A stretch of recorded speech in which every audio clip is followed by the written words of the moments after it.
Hello and welcome to True Crime Rocket Science. In the previous episode dealing with the phone narrative, one aspect that I meant to highlight but I didn't quite get around to was the orientation of the balcony to the neighbors on either side. This is an aspect that's quite underreported. It's not often referenced, but what's barbecued on the night in question at around about 7 o'clock, Betty Marcoux saw what's barbecuing. She didn't see the children at that time. Bear in mind it takes quite a while to barbecue. It's not like he stepped on the balcony and then stepped off. You know, it takes quite a few visits to check the status of the chicken and to turn them and all that kind of thing. And during all that time, the neighbor, not the neighbor with the surveillance camera, but the neighbor on the other side saw Chris Watts. Now, if you look at the aerial photos, you can actually see how intimate the balconies are of the three neighbors. They are right in line with one another, so anyone who's outside, and bear in mind it's a summer evening, that it's also where you're going to watch the sunset, so anyone who's outside is going to be very well aware of somebody else. And so one can imagine what's purposefully putting him outside to say, hey guys, here I am, I'm innocently barbecuing, I'm not in the basement, I'm not kind of in the bedrooms while my wife's not at home, here I am barbecuing innocently, and there it is, right? And so I think Watts took this mentality of sort of being in plain sight and using what someone would normally see as part of his alibi and part of his story. I mean, one of the signature aspects of this case is the hiding of the crime in plain sight, in Watts just getting up in the morning and going to an average work day. And that's what it appeared to his colleagues. It looked like Watts was just at work as normal. And that aspect is what he intended in terms of the driveway, but didn't quite work out that way. So I'm very excited to be dealing with this aspect. It's something that's bugged me for a really long time, and I sometimes feel like I'm one voice crying out in the wilderness to say, please, please people, keep your heads about you. You know, even if all about you are losing their heads, keep your head, right? And so in this episode we'll be dealing with reasonable minds prevailing on this whole idea of the shadows on the driveway. This came up relatively early in the documentary, around about 12 minutes, but it wasn't really dealt with for very long. At most, the whole issue was sort of handled within about 3 minutes, ending at about 15 minutes into the 1 hour 6 minute show. What I found quite interesting, again, something I mentioned in the previous episode, just was some of the footage they provided of the Trinastich home, including the actual camera. But this still raises a really weird question. Irrespective of what we know, one sort of wonders if Chris Watts knew he was on camera, and it does seem like he did know. It seemed like he was quite observant. It seems like he wasn't surprised to know about Trinastich's camera. He didn't seem to know all the details, but he didn't seem to be in the dark about the fact that the camera was there. And this has a kind of relation to the Patrick Frazee case, where you can clearly see sort of white Arlo surveillance cameras. These are, I think, motion and sound sensitive, and you could clearly see them against the sort of dark brown background of the neighbor's house, Leslie Jackson. And even in that case, you've got to say, are you telling me Frazee wasn't aware of those surveillance cameras? And I think the answer is they both were. Chris Watts and Frazee were aware of the surveillance cameras. So why the heck would they do what they did, knowing they would be on camera? So we'll try to address that question in this episode. Before we get to that, Please subscribe to this channel, like, share, leave a comment, ring the bell if you want to receive notifications. Please spread the word through your networks, and let's get started. So in the second episode in this series, just dealing with a full episode of Season 1, Episode 1 of Criminal Confessions, there's some interesting coverage of the Trinastich surveillance camera. And as I say, around this question we want to know, if he knew he was on camera, why did he think he could get away with a triple murder? I made a comment on a Patreon video just that there's an aspect to Chris Watts that's like the comic book character Two-Face, who literally flicks a coin, and if the coin lands on a certain side, then he commits to that course of action, and if he doesn't, that may seem like a very wishy-washy explanation, but if Watts was sort of planning this murder and he was thinking about the surveillance camera, one sort of gets the idea that he sort of thought about it, and then he sort of thought, it's not going to be an issue if I do it very early in the morning, or if I back my car right up against the driveway, or if it's dark, or whatever. And so it was almost like a flick of the coin where he was aware of it, but he didn't think it would really be a big deal. Or if enough time went by, the video would be lost, or something like that.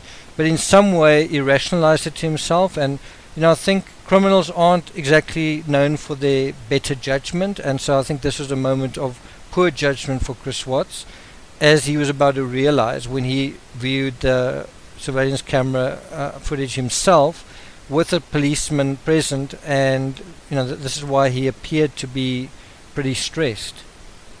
So I was quite excited when this episode started touching on this particular area, and it started for me when they sort of zoomed in on the alcove of the Trinastich home. To be honest, I'm not sure if he still lives there, because I know there was a for sale sign at one point. So yeah, that's unclear, but in any event, they sort of zoomed in on the home, and then you got a very clear view of that motion sensitive camera. The clearest view I've had so far. I mean, I've found another image of it that's not awesome, but it's usable, but this image was even better. And so at about 12:09 into the documentary, the narration switches over to this other aspect, the neighbor. At this point, the narrator also switches, a little disorientatingly, from the district attorney to the deputy district attorney. And it's also at this point that Trinastich himself takes us through the driveway aspect of the narrative and his personal interaction with Chris Watts. In this short segment, which ends about 3 minutes later at about 15:13, Trinastich provides a lot more, I feel anyway, than he did on Dr. Oz. Trinastich also comes back later in the documentary to provide some quite touching details. But the part I want to highlight here is the shadows on the driveway. And so there's an aspect that where Trinastich kind of is addressing the camera, where he's sort of on camera, and he basically says, in terms of this aspect, he says, I was hoping to catch Shanann leaving with Bella and Celeste. I was hoping we might catch somebody coming and picking them up to take them on a play date, like Chris had said. But we had picked up no other motion or anything like that coming from their house.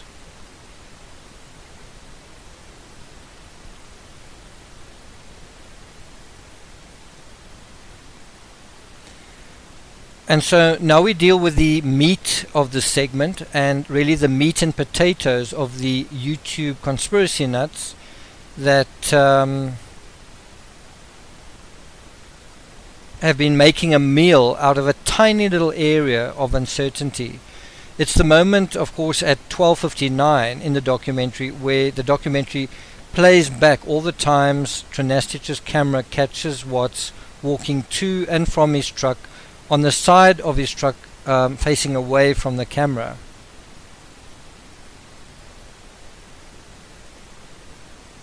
Each time you see Watts, you see a shadow. Interestingly, when juxtaposed in this way, you also see the shape of the shadow and how it changes when he's walking from right to left and from left to right. when he walks left to right, Watts's shadow is very thin, ending in a sharp needle, which then widens into a fairly thin line. Coming from the right, the shadow appears thicker. And then we have the Deputy District Attorney, Wrenn, saying, what the video shows is Chris making several trips from the garage out to the driver's side of the vehicle, which is from the other side of the car, from the angle of the camera. So you can't see what, if anything, is being put in the car per se. And then the sort of coverage reverts to what's acting weird next to the screen. He says stuff like this, and he's sort of holding his hand out towards the screen, and he sort of shows a small little area, and he says, which is the exact area where he's visible, and nobody seems more aware of it than he does. He says, yeah, it would have been like right in that area. And I think it's Trinastich that says, well, it should pick up that motion, which it did turn out it did pick it up. But what you're already getting there from Chris Watts is he's sort of minimizing, is like most of the time he's got his back to the television. Most of the time he's not even looking at it, but to sort of almost ridicule the footage, he's kind of saying, yeah, well, it would just be like that small little area that you're going to see. But Watts is missing the point. It doesn't matter if it's a big or a small area, you are still going to see something. And then despite Trinastich saying, well, it should still pick something up,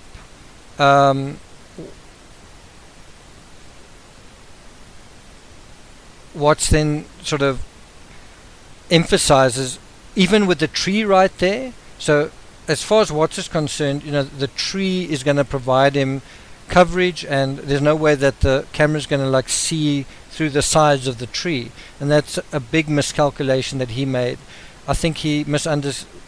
Let me put it this way, if the camera had been set to a low sensitivity setting, so let's say, for example, the tree, let's say it was getting very windy in Colorado and the tree kept setting off the camera, then maybe he would have set the setting to a less sensitive setting and it wouldn't have picked up Chris Watts.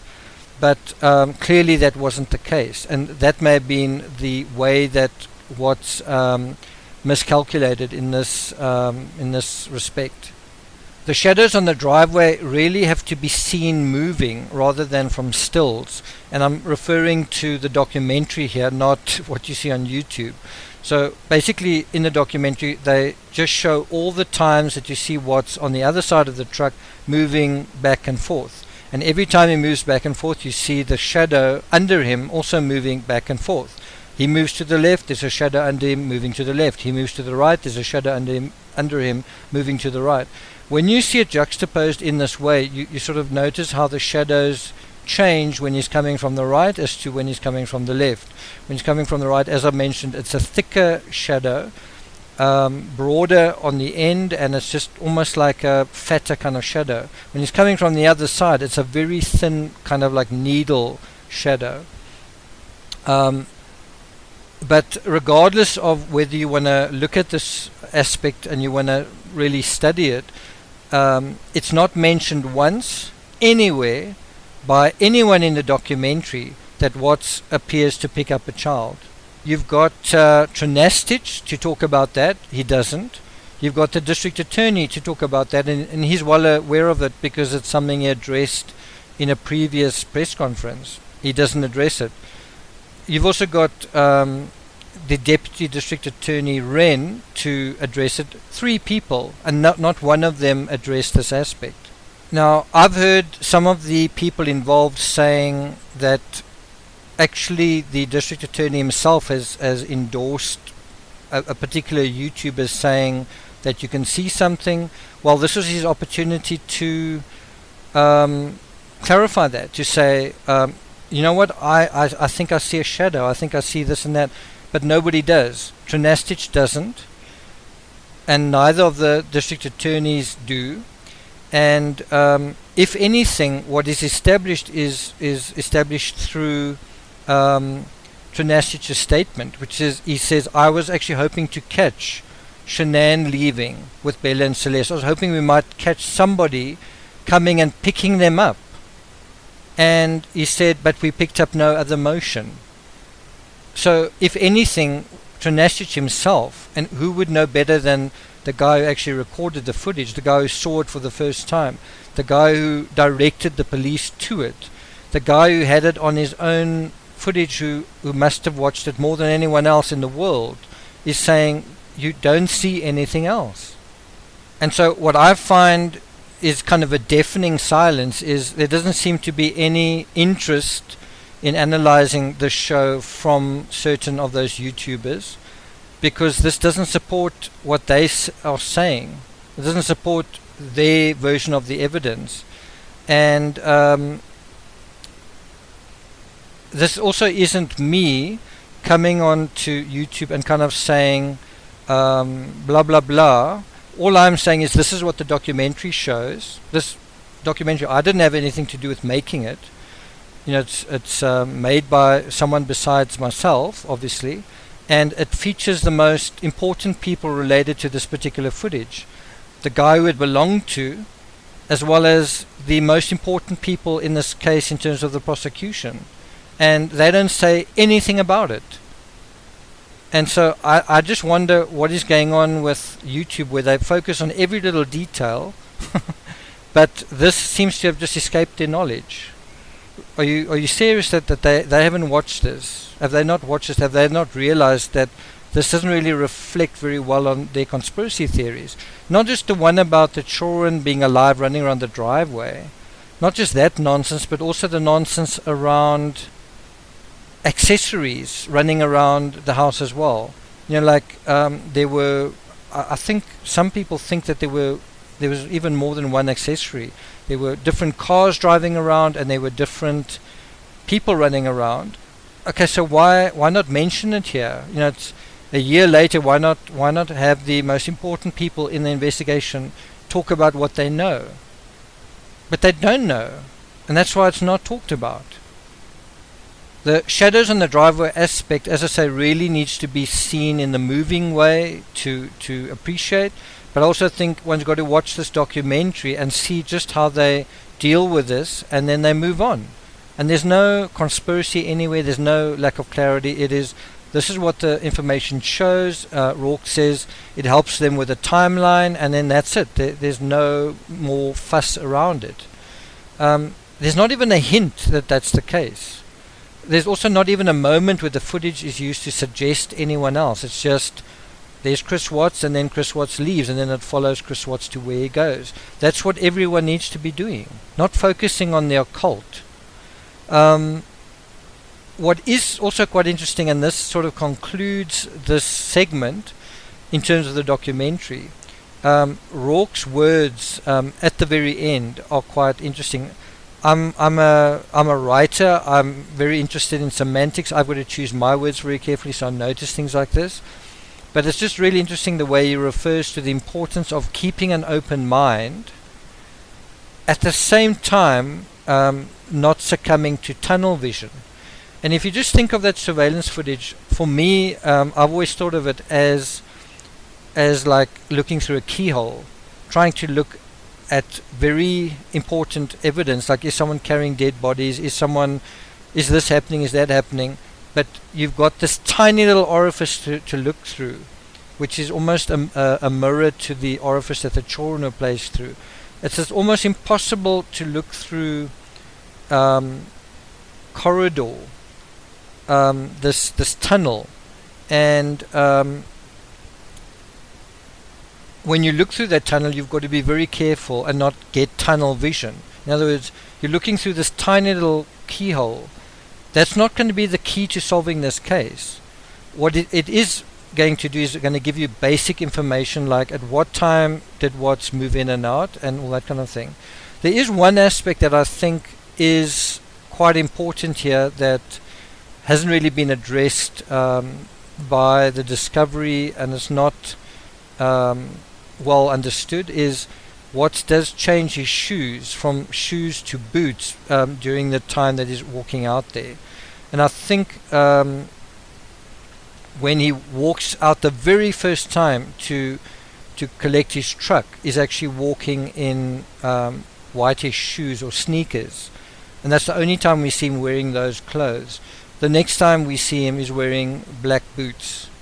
So I mean, just that little aspect I think is fascinating, because you talk about did Watts change Shanann's shirt, did Watts change into an orange shirt at any point, and all that kind of thing. And you can clearly see that if he's changed his footwear that early on, you can see how important it is to change things. And footwear is important. Footwear is the kind of stuff that you walk through a crime scene in, and that is very difficult. You can't levitate through a crime scene, so you can wear gloves and so on, but on your, what about your shoes? So very likely Watts maybe threw his shoes into the wash, or threw them away, who knows.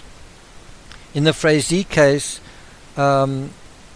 Crystal Kenny wore black tennis shoes to the crime scene, and it was a crime scene full of dried blood, and she said she burnt her sneakers afterwards.